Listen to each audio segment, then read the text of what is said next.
Okay, I'm audible to all of you. And like every, okay.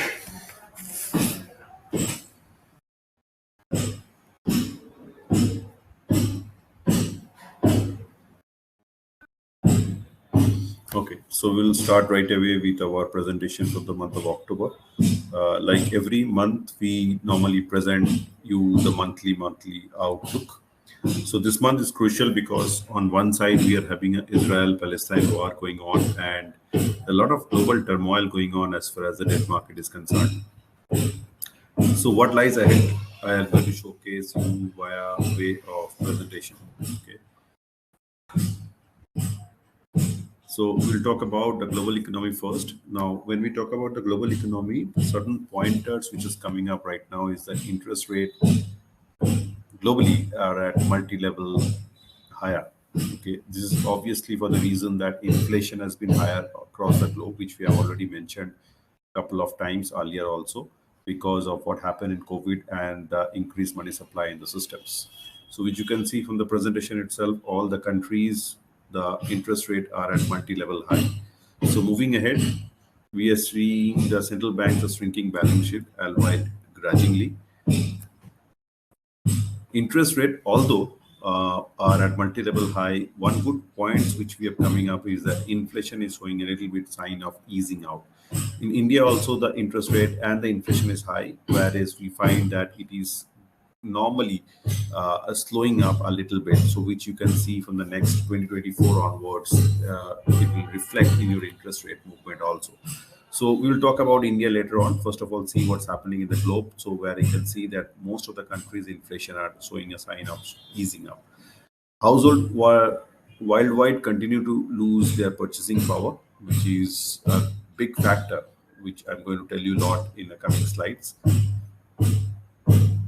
As I move on, the global trade decline at a faster rate since early pandemic. Eurozone heading for a demand-driven recession, which is quite evident from the graph. And this is important because once the Eurozone is into recession, the US is already reeling at a huge debt crisis and recession. So you can understand the kind of impact it is having in the global economy. China's slowdown is a cause of concern, as the graph suggests that from 2020 to 2023, there has been a change of slowdown in respect to the GDP and the export number. China's low inflation, high unemployment rate is also causing an economic concern, as you can see from the graph. Oil price rises up because of the short supply is a concern. Now, both the Israel as well as the Palestine are not oil producing country, so you will not have a major impact because of the ongoing war going on. But if it continues beyond a couple of weeks or months, then probably the supply side will spill over to the other countries also, and you will see a factor of oil price increasing from there. But currently, we are not seeing a major impact of oil price because of what happening in the Middle East, because of Israel and Palestine factor coming up. But if the entire Arab countries get involved, then it can cause a risk problem.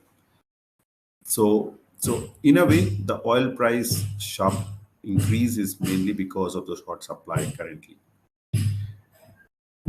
Now you can see the yield spike in Bank of Japan and USA. So that's a big concern because now we have to see that whether the central bank will intervene and address this issue or not. So that's one thing that we need to check it out.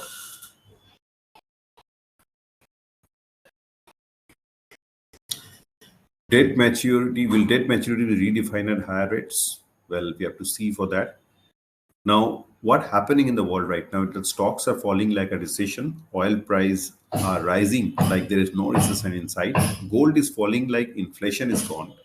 The interest rates are rising like we have 10% inflation. Commercial real estate is falling like it's 2008. And housing prices are rising like rates are falling.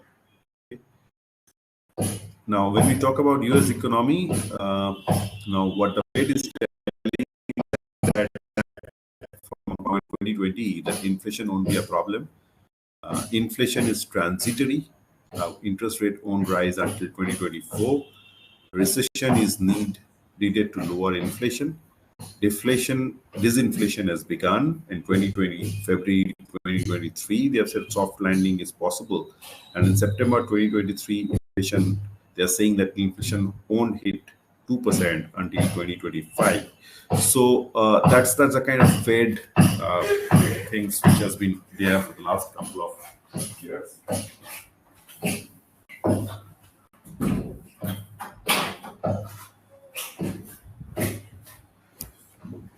Moving on, Fed are maintaining a very delicate balancing because of the rate hikes and the inflation overall, as I mentioned over the years. And U.S. Federal Reserve, you can see the total asset. Like Fed has added 4.8 trillion and withdraw 970 billion over the course of 2021 to September 2023. So that data point is important. And US core inflation eases, overall inflation rises. Okay. As we move on, we can see that US budget deficit biggest outreach since World War and recessions. So if you see this data, US budget, federal government budget balance, 12 million MA percentage of GDP, and as red line is average fiscal balance 1960 to 1919. So if you can see US budget deficit, it is right now at this level, which is the highest since the World War and that level. And the last recession level. So that's a cause of concern. U.S. government debts is greater than $33 trillion, and which is higher in a couple of months' time. U.S. debt increases at record level, so which is evident from this data point. U.S. commercial bank owns substantially more duration, so which you can see from here itself. US 30-year mortgage rates are highest since August 2020. Okay. Personal interest payment at record high. All are of US data point. US excess saving depleted from bottom 80% of household.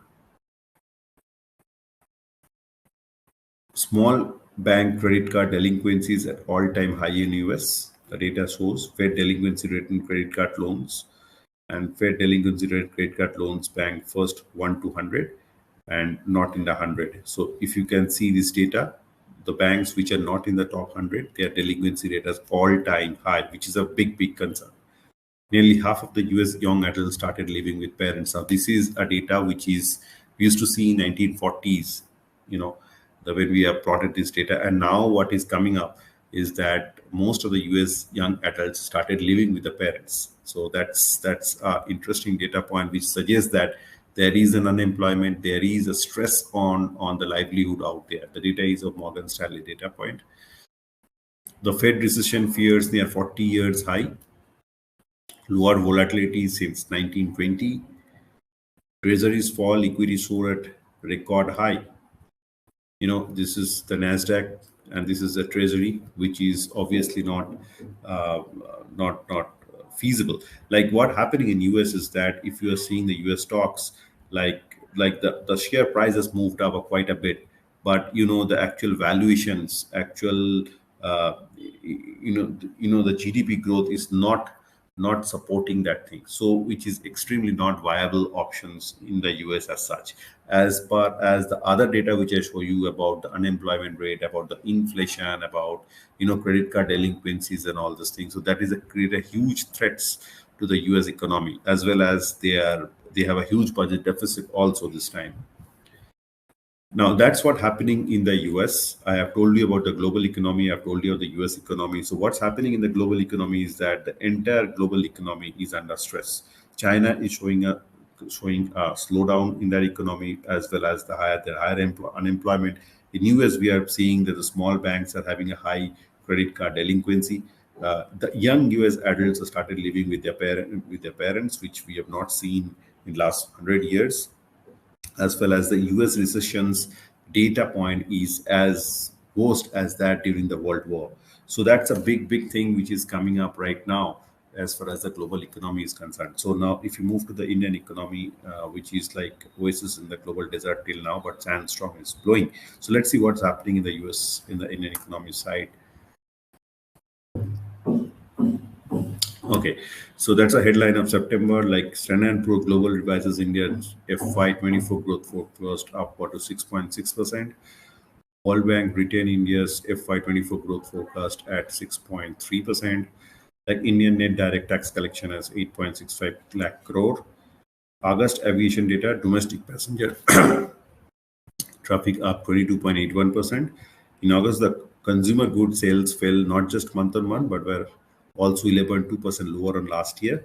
Net household financial saving fell to a multi-decade low of 5.1% of GDP in 2023. Indian manufacturing PMI eases to 57.5 in September. Okay, so a mixed kind of information as far as the Indian economy goes. Let's move on and see what more data tells us. Like dark clouds are gathering, we have oil prices shooting up because of the supply issue, not because of the Israel factor which is happening. We have a weak monsoon. Now, this year, monsoon has been very staggered. Some part we have seen flood, some part there has been drought. So it's been staggered, but overall, it's a weak monsoon. Rural recovery is under cloud, and IT hiring is expected to go down. So that's what happening in India itself. Now, economic activity above pre-COVID level pushes capacity utilization above long-term average. So, economic activity, albeit the things are dark clouds are coming, it is much better right now. Indian share of world export and e-way bill generation are rising, which is evident from this data point. GST collection has been 1.5 plus trillion dollar for the new, it's a new normal. It's been quite for a long period of time. You can see in September also we have clocked 1.63 trillion collection lakh crore. Now, Indian direct and advanced tax collection has also increased, so which is evident from this data point. Government continue to increase capex, like this is the data, center, state, and all. You know, new public sector project announces rising. This is the government. This is a project announcing. It's a private sector. The projects are much ahead than what government sector are doing. So that's a good part. Listed company capex growth Y1 surpasses Y1 GDP growth in recent year. Pick up in rural estate cycle positive for household and private capex. Okay. Investment led by government and private sectors, which you can see pre-pandemic and post-pandemic. So we have government sector, we have a much more investments coming up, and this is a state sector-wise theme. Agriculture is the industry, construction, services, variables, and total gross capital formations. Sources of incremental investment sector-wise share of GDP. Now, financial sector is healthy and sound. If you see the data point, gross NPA, which used to be on 11%, has reduced to 3.9%. Net NPA is at 1% level. So LCA percentage is also 144.7. So it clearly indicates that banking sector is doing well. Indian unemployment dropped to 7.01% in September. Consumer sentiment rising with uneven rainfall distribution impact Kharif crop. So size of the bubble represents share in the Kharif crop food grain and output. So you can see the Maharashtra, Tamil Nadu, Gujarat, and other places. The size of the bubble represents share in the Kharif crop. So Uttar Pradesh has a bigger share of Kharif crop right now. With low water reservoir level impact Rabi crop. So highly unlikely. Kharif showing is 0.3% higher than the last year as on 22nd of September. Rural economic tracker remains range bound, although it is lowering, but it is normally range bound.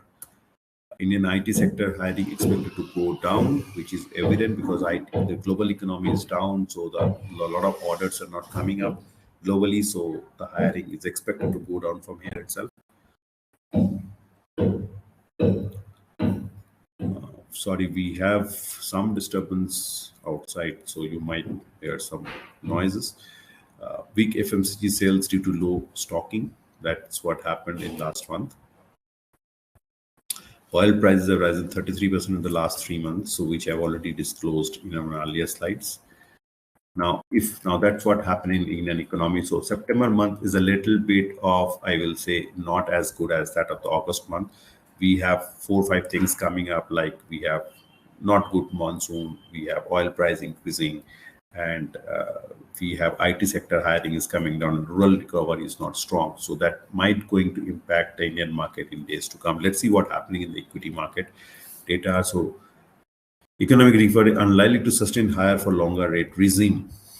So if you see the US real GDP, Euro GDP, DAX, Germany GDP, and S&P and GDP, so that's quite high. Earning expected to remain robust with market cap follows.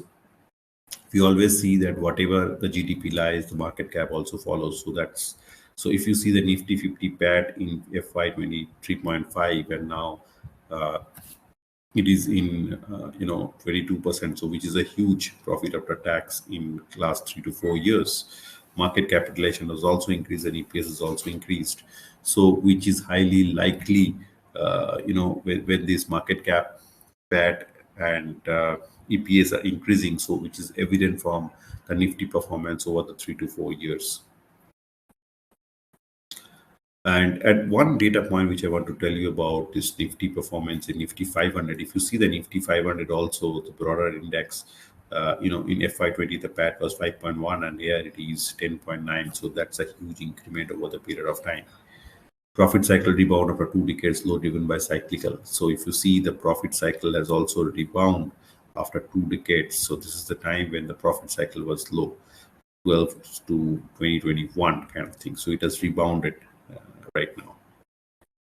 Now valuations marginally have a fair value. So when we are talking about Nifty at 19,000 level, Sensex at 66, 67,000 level. So if you see the Nifty P 1 year forward P, it is exactly trading at the same as per as average. So we are not expensive, not we are cheap. So we are at the same level. Even the mid cap index is also, it was supposed to be 10-15% higher, but it has now come down a little bit. Small cap, obviously it looks a little bit at premium now. It's 20% higher, but what exactly we are finding is that potential in a Nifty category where we are trading at exactly the same level it's supposed to be. Market cap plus GDP approaching at the all-time high. Now this has increased a little bit. I have showed you the data in a couple of times. So it is 95 right now. So we have an average of 80%, which although reduced from 2022, it has right now it's 95. So there is an expectation of it to goes on 109. So this suggests that we can have a near-term index going up, which you can all benefit from it. But the index will actually happen in, I see a lot of potential in the large cap sector and some theme sector, which you can pick up, which I will tell you later on in the slides. Indian stocks are resilient. I don't have to disclose this thing. Now, FIR turned seller in September 23. So if you see the data here, so in September 2023, FIR has actually sold in India like all other countries. But before that, from March to August, FIR was actually buying. So this selling has happened because of higher interest rate in US, because of global turmoil which is happening there in Europe and the US. And that is the reason they are pulling out the money from the India. Okay. Now, India exit is easy but difficult to enter. I told you earlier slides also. So be ready for the volatility. Now we are 19,500 level. The factor which can pull down of us is global recession, which I've disclosed to you. Rates higher for longer. I have told you that the interest rate across the globe is higher right now, and there could be a possibility that there could be a rate cuts in coming couple of 6 to 7 months time, because they need to push up their economy. But let's see how it happens. Risk to earning trajectory and supply of paper. So that's a risk factor globally. And what is the positive sign? That yields are softening, which we have seen it. Softer oil prices. Softer oil price you can see going ahead once this supply side eases, once this war eases couple of 1 or 2 months from now. And if it escalate, then probably it will not have the softer oil prices. Then that's a good point. And Indian favorable macros and election results are as per expectations, which we are expecting. Okay, so that's a positive side, that's a negative side. But having said this thing, we are going to have volatility in days to come. So what we are saying that we are neutral weight in equity. And if you are willing to invest in large cap, because that's a sector where valuations are in your favor. So a lot of people, they invest in small cap and mid cap companies, considering that their past performance are well. Understand the small and mid cap are already at 20% premium. So if the sector is at 20% premium, obviously the past performance will look good. And so if you are buying stocks which are higher in valuation, like you can get a little bit of negative return in coming 6 to 7 months kind of thing. So if you're okay with that thing, you can go ahead with the small mid cap with having 5 to 6 years of durations. But in a negative, in a short term, you can find some negativity out there. So if you are looking for investment, that I find a lot of interesting valuation in the large cap category and some theme sectors. Increased in fund raising activities, like total secondary sale by promoters, this 1,15,874, and QIPO fares total public preferences. So what as we have seen that there is a fundraising activities from April to September here in India. Market cap contribution of mid and small cap continue to expand from their CY20 lows. My mid cap and small cap in the premium zone, I've already told you right now. Micro cap yields are at lowest level of 0.7%. Sector neutral micro cap earning yields, large cap earning yields.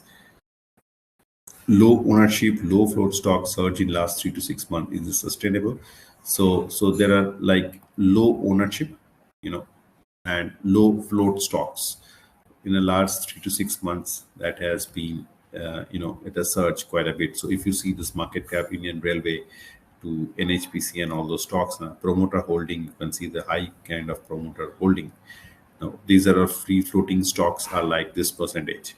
Free floating market cap are like this. So that's a 3 months, that's a 6 months kind of return that they have generated. So is it sustainable? Well, already a lot has been moved on in this level.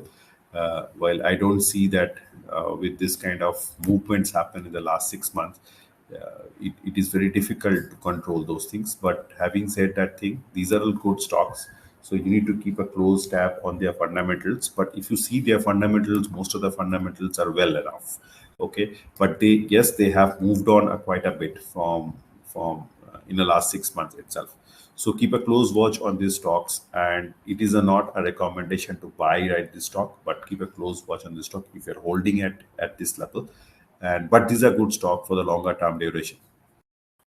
Okay, but certainly this is not sustainable for the next couple of months because we are seeing some clouds happening in India, and overly there's a globally there is a recession going on. So if you are at having a maximum profit in these kind of stocks, so my recommendation will be to move on to book some profit. Or if you do not enter into the stock yet, don't enter at this level because it's just moving like 190% in last 6 months. So there is no point of getting into a stocks which has risen 200% in last 6 months. Okay, so that's a quite a data point for you. Income, rising income leads to premiumizations. I already told you, from train travel to air travel, from analog to smartwatch, CFO to LED. So those have been there. From rising income to lifestyle, which we are seeing in India over a couple of years. Urbanization leading to transition, like if you see the Indian GDP per capita consumption, France, Indonesia, Uganda, Indian GDP per capita consumption. So if you see, we have a transitions from here, you know, so that's what is happening in India also. Okay. Debt market, well, I have already mentioned about US inflation accelerated oil price surge. FOMC flag further hike even after holding steady. So US might, FOMC is flagging further hikes, but there is a little doubt over that. Let's see for the next, Fed review meet what they're going to do. But I don't expect that Fed to increase interest rate from here itself much higher. Probably 6 months from down the line, if we can see some Fed rate cuts happening, because Fed has already said that they're not expecting inflation to move about 2% till 2025. So having said that, I don't think that Fed is going to increase the interest rate from here itself. US Treasury yield at 16-year higher bond rates around rate action by global central bank, indicating one more hike before year end. Policy rate this European Central Bank, Bank of this thing, Bank of Japan, Bank of England, People Bank of China.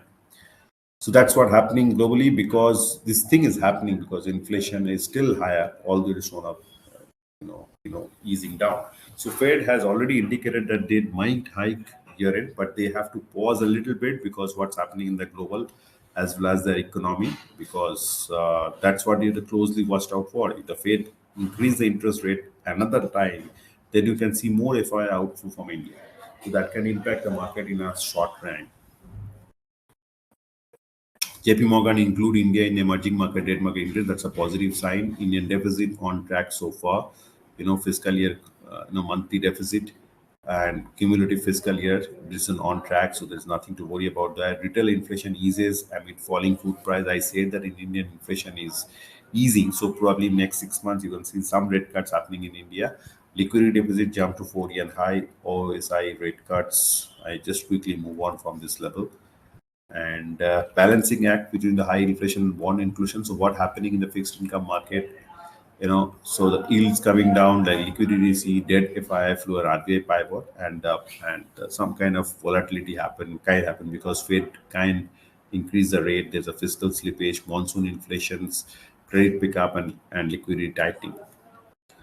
Like if you see the gold price, we talk about the gold like March to like this thing we have been in March 22 December we have 18% given return, and March and January 23 to September this year given 5%. So gold has always been like that, and it can be, as I always mentioned, that take gold as a strategic investment, put a 10% of your total asset into gold so that you can do still now also.